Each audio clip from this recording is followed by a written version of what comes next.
America ने Iran के बंदरगाहों की नाकेबंदी का ऐलान किया। आज शाम 7:30 बजे की डेडलाइन। जी हां, ईरान के सभी बंदरगाहों पर नाकेबंदी कर देंगे। ईरान के पोर्ट आने जाने वाले शिप्स को अमेरिका रोकेगा। नाकेबंदी सभी देशों के जहाजों पर लागू जो ईरान के पोर्ट की तरफ रुख करेंगे। गैर ईरानी पोर्ट से आने जाने वाले शिपों को हालांकि अमेरिका नहीं रोकेगा।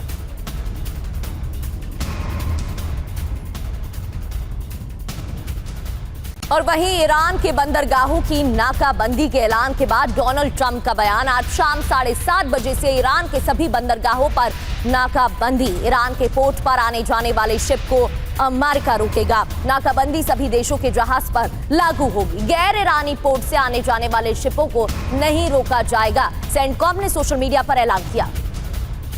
और एक और बड़ी खबर, नेटो से नाराज ट्रंप का बहुत बड़ा बयान। जरूरत के समय नेटो ने साथ नहीं दिया। हमने नेटो पर खरबों डॉलर खर्च किए। नेटो को लेकर हम मंथन अब कर रहे हैं। यानी एक बार फिर से कुछ वही धमकी की अमेरिका नेटो का साथ छोड़ सकता है क्या? तो वार्ता फेल होने के बाद ईरान पर हमले की फिराक में है अमेरिका और इसको लेकर तैयारी की जा रही है। ईरान पर सीमित हमले का आदेश डोनाल्ड ट्रंप दे सकते हैं। हॉर्मुज नाकाबंदी के साथ हमले की तैयारी हो रही है। वॉशिंगटन स्ट्रीट जर्नल के हवाले से एक खबर सामने आ रही है जिसके तहत ईरान के एक इलाके में बड़े हमले की तैयारी अमेरिका कर रहा है। कालीबाफ ने अमेरिका को कड़ी चेतावनी दी। हॉर्मुज स्ट्रेट की नाकेबंदी की धमकी पर प्रतिक्रिया देते हुए कहा, अभी जो पेट्रोल की कीमतें हैं उनका आनंद ले लीजिए। एक्स पर लिखा, मौजूदा पेट्रोल कीमतों को देख लीजिए क्योंकि नाकेबंदी के बाद जल्द ही अमेरिका में $4 से $5 प्रति गैलन का पेट्रोल भी सस्ता लगने लगेगा।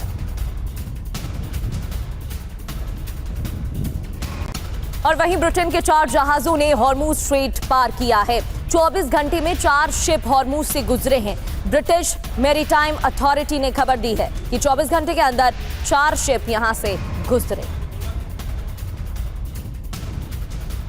एक और बड़ी खबर, हूती विद्रोहियों ने भी ट्रंप को धमकी दे दी है। बाब अल मंदाब स्ट्रेट पर कब्जे की चेतावनी दी गई।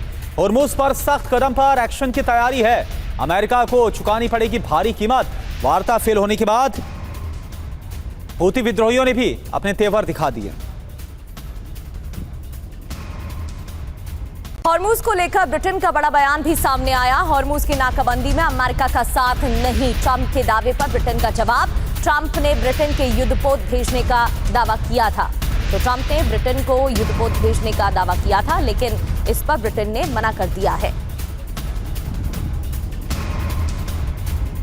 तो हॉर्मुज पर महाविनाश, खबर क्या आ रही है सामने जो पूरी दुनिया को चिंता में डालने वाली। दरअसल हॉर्मुज से गुजरने वाले जहाजों पर रोक अमेरिका की तरफ से लगाई जाएगी। यूएस की आर्मी रोकेगी। ईरानी पोर्ट में आने जाने वाले जहाजों को रोका जाएगा और सभी देशों के जहाजों को अमेरिकी सेना रोकेगी जो भी ईरानी बंदरगाहों की तरफ रुख करेंगे। गैर ईरानी बंदरगाहों से गुजरने वाले जहाजों पर भी रोक नहीं रहेगी और बाकी जहाजों को रोका जाएगा। यानी कि सभी देशों के जहाजों को रोकेगी अमेरिकी सेना। मकसद क्या है इसका? ईरान की अर्थव्यवस्था पर दबाव डालना, ईरान के तेल निर्यात को पूरी तरह से रोकना। बिल्कुल, हॉर्मुज पर ईरानी टैक्स वसूली को रोकना, अमेरिकी शर्तें मानने के लिए मजबूर करना। बड़ा सवाल यह है कि अमेरिकी एक्शन से क्या एक बार फिर से जंग भड़कने वाली है। और मनीष झा इस वक्त हमारे साथ जुड़े हुए हैं।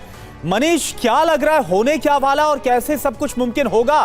क्योंकि ईरान की तरफ से जो ब्लॉकेड की बात अमेरिका बोल रहा है, ईरान बोल रहा है, ये सब कुछ सुनकर बड़ा हास्यास्पद लगता है। देखिए, इतना आसान ईरान के लिए ये नहीं रहने वाला है क्योंकि एक बार जब ये ब्लॉकेड शुरू होगा तो ऐसा नहीं है कि ये बात ब्लॉकेड तक रह जाएगी, बल्कि आप ये कह सकते हैं कि नए सिरे से ईरान की घेराबंदी की जा रही है। 40 दिन के जंग में अमेरिका ने जो देखा कि कहाँ पर कमी रह गई थी, कहाँ से ईरान को अब ज़्यादा इफेक्टिव तरीके से और अधिक अटैक किया जा सकता है, उस हिसाब से घेराबंदी की जा रही है। हो सकता है कि ईरान ने भी अपनी तैयारी कर रखी हो, वाजिब बात है क्योंकि ईरान को भी इस हमले के इस जंग के दरमियान काफ़ी कुछ सीखने को मौका मिला है, तो ईरान भी अपनी पूरी ताकत से फिर से लड़ेगा। लेकिन ईरान और अमेरिका से अलग बाकी दुनिया के लिए चिंता की बात यह है कि अब ये मामला लंबा खिंचने वाला है। जो लग रहा था कि बातचीत से सुलझ जाएगा, कहीं ना कहीं हॉर्मुज खुल जाएगा और कम से कम हमारे आपके घरों के गैस की कीमतें अस्थायी रहेगी, अब वो नहीं होने वाला है। अब ईरान और अमेरिका के इस तनाव की कीमत पूरी दुनिया दुनिया चुकाएगी, क्योंकि पूरी दुनिया को इससे बहुत फर्क नहीं पड़ेगा कि कितने बम बरसाए गए, बल्कि उन्हें इससे फर्क पड़ेगा कि कितने टैंकर वहाँ से होकर पास हुए। और अगर टैंकर वहाँ से नहीं गुजरते हैं, चाहे वो ईरान की जिद में चाहे वो अमेरिका की जिद में, तो दोनों ही हालत में बाकी दुनिया के लिए नुकसान होगा। और जब हुती जैसे एलिमेंट भी इसमें कहते हैं कि हम बारबल अलबंदाब को जो है सो उसको ब्लॉक कर देंगे, तो बात यही है कि अगर आप हर इंटरनेशनल रूट को ब्लॉक इसी तरह करते जाएंगे तो फिर दुनिया एक अलग किस्म से हॉस्टेज बन जाएगी।